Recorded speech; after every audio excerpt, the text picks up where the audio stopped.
बिस्मिल्लाहिर्रहमानिर्रहीम। मुअज़्ज़िज़ सामिईन, अस्सलामु अलैकुम।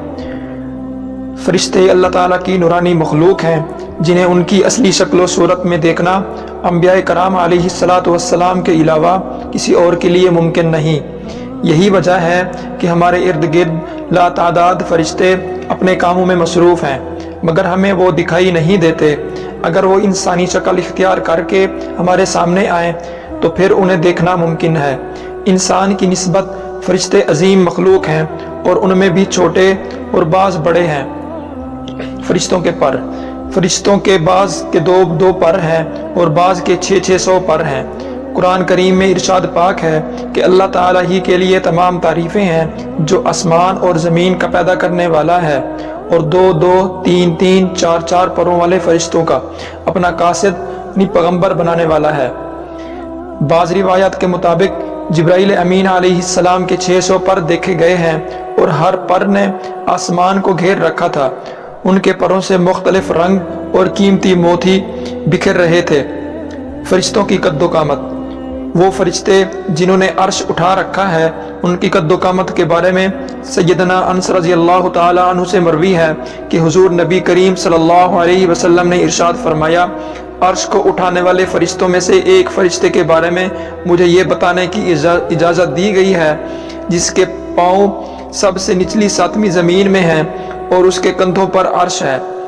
उसके दोनों कानों और कंधों के दरमियान इतनी दूरी है कि इसे तय करने के लिए परिंदे को 700 साल की परवाज़ चाहिए। वो फ़रिश्ता कहता है, या अल्लाह तू पाक है जहाँ भी है और जहाँ भी हो। फ़रिश्तों की ज़रूरियात। अल्लाह ताला ने फ़रिश्तों में शादी ब्याह की हाजत नहीं रखी, इसी तरह उन्हें खाने पीने से भी नहीं बेनियाज कर दिया है। उसकी वजाहत कुरान मजीद में मज़कूर सैयदना इब्राहीम अलैहिस्सलाम के इस वाक़े से होती है। इसमें है कि इब्राहीम अलैहिस्सलाम के पास फ़रिश्ते आए तो आप अलैहिस्सलाम उनके लिए फ़ौरन गोश्त लेकर आए, मगर उन्होंने उसे तनावुल नहीं किया।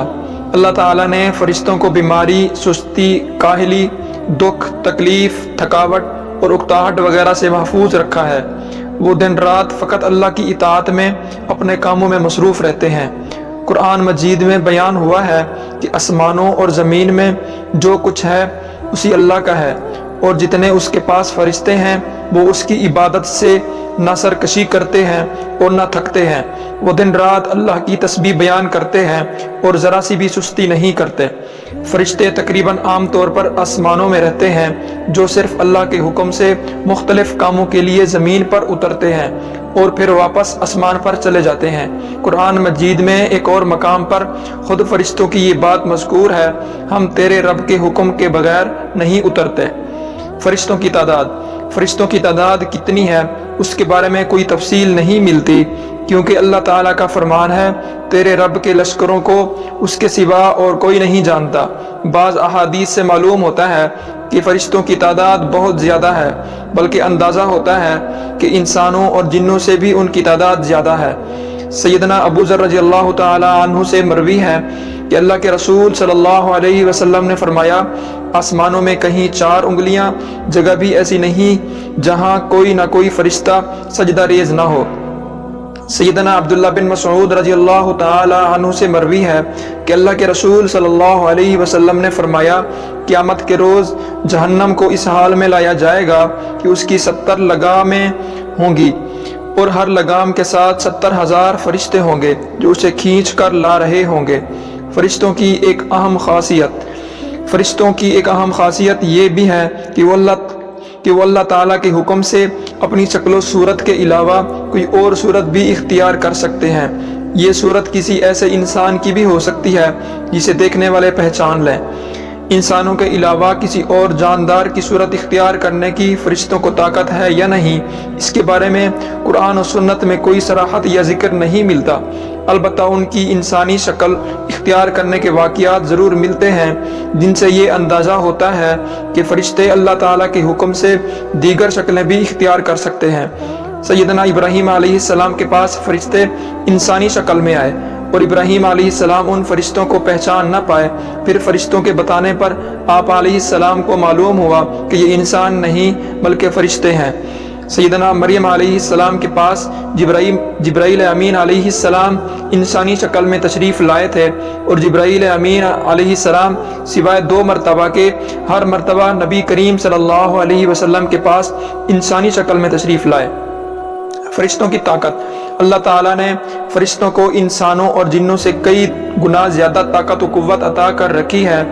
حضور نبی کریم صلی اللہ علیہ وسلم نے جب طائف کے مقام پر وہاں کے لوگوں کو اسلام کی دعوت پیش کی تو آپ صلی اللہ علیہ وسلم پر وہاں کے لوگوں نے ظلم و جبر کی انتہا کر دی اور حضور نبی کریم صلی اللہ علیہ وسلم کو لہولہان کر دیا۔ تو اس مقام پر سیدنا جبرائیل امین علیہ السلام تشریف لائے، انہوں نے آواز دی اور کہا کہ اللہ تعالیٰ حضور نبی کریم صلی اللہ علیہ وسلم کے بارے میں آپ کی قوم کی باتیں سن چکا ہے، جو انہوں نے آپ کے خلاف اقدام کیا وہ بھی دیکھ چکا ہے۔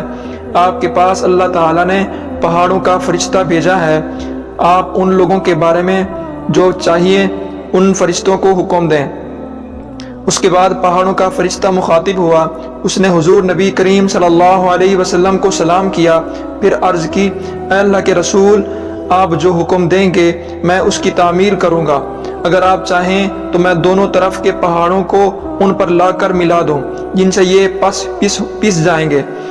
اسی طرح جبرائیل امین علیہ السلام کی قوت اور طاقت کے بارے میں قرآن مجید میں ہے، انہیں حضور نبی کریم صلی اللہ علیہ وسلم کو زبردست طاقت والے فرشتے نے سکھایا جو زور آور ہے۔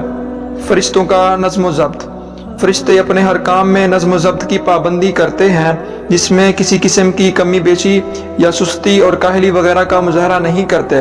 جن فرشتوں کی جب اور جہاں ڈیوٹی شروع ہوتی ہے وہ اس وقت وہاں پہنچ جاتے ہیں اور اسے احسن طریقے سے سر انجام دیتے ہیں۔ فرشتوں کی موت، جس طرح انسانوں کی پیدائش اور موت کے مختلف مراحل ہوتے ہیں، فرشتوں کے لیے یہ مراحل نہیں ہے، یعنی دنیا میں نئے انسان پیدا ہوتے ہیں اور پہلے موجود انسان فوت ہوتے رہتے ہیں، لیکن اس کے برعکس جب اللہ تعالیٰ نے فرشتوں کو پیدا کیا ہے تب سے وہ زندہ ہیں اور قیامت قائم ہونے تک جب تک اللہ پاک چاہیں گے وہ زندہ رہیں گے۔ تب تک اللہ تعالیٰ کی طرف سے انہیں جو ذمہ داریاں دی گئی ہیں انہیں احسن طریقے سے وہ پورا کرتے رہیں گے، لیکن جب قیامت آئے گی تو یہ فرشتے بھی موت سے دوچار ہوں گے۔ پھر ایک ایسا وقت آئے گا جب کائنات میں اللہ تعالیٰ کے علاوہ کوئی چیز زندہ نہ رہے گی۔ اس صورتحال کو قرآن مجید میں اس طرح بیان کیا گیا ہے، زمین پر جو ہیں سب فنا ہونے والے ہیں، صرف تیرے رب کی ذات جو عزت اور عظمت والی ہے وہی باقی رہ جائے گی۔ اسی طرح ایک اور مقام پر ارشاد ہوا کہ ہر نفس کو مرنا ہے۔ دعا ہے کہ اللہ تبارک و تعالی ہمیں اس پر عمل کرنے کی توفیق عطا فرمائے۔